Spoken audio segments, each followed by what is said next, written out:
माँ विंध्यवासिनी की महिमा सर्वविदित है, उनकी गुणों का बखान। आइए सुनते हैं सिंगर अजय तिवारी की आवाज में।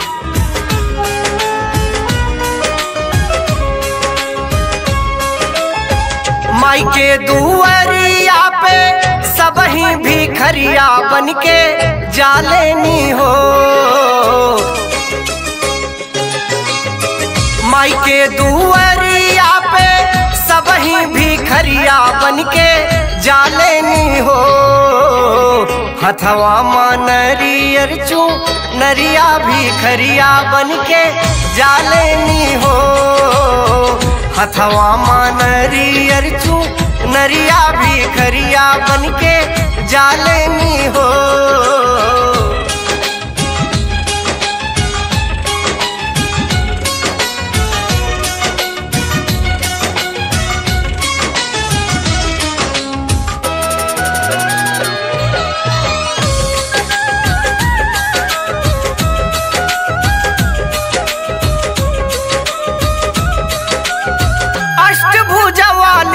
काली कृष्ण कै बहिनिया लैके तलवार माई बन लिउ भवनिया।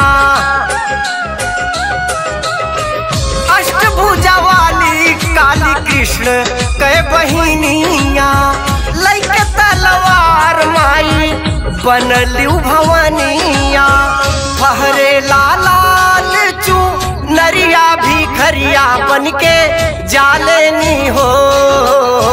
हथवा मां नरियर चू नरिया भिखरिया बनके जालेनी हो।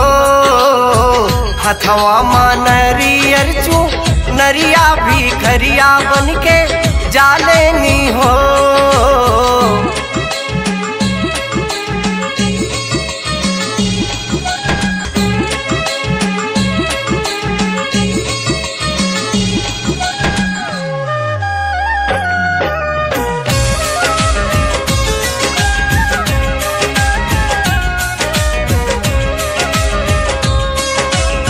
नंद कुल उजागर कई के अलियू मिर्जापुर हो।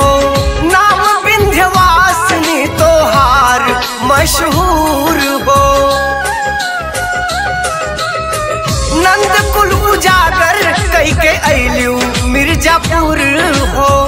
नाम विंध्यवासिनी तोहार मशहूर हो।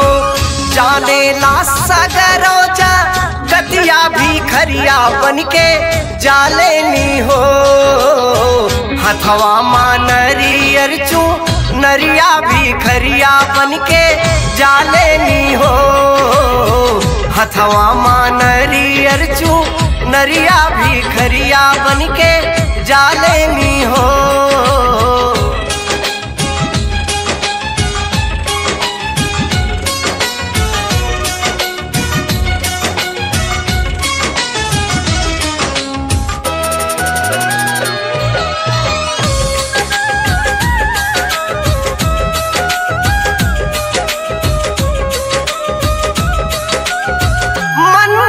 शंख बाजे घंटा घरियरिया रात दिन भक्त आवे तोहरी दुआरिया।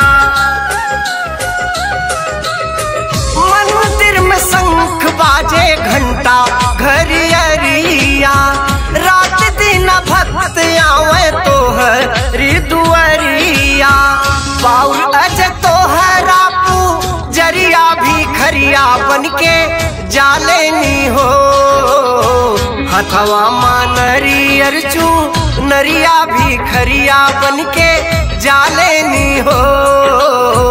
हथवा मां नरियर चू नरिया भिखरिया बनके जालेनी हो। हथवा मां नरियर चू नरिया भिखरिया बनके जालेनी हो। हथवा मां नरियर चू नरिया भिखरिया बनके जालेनी।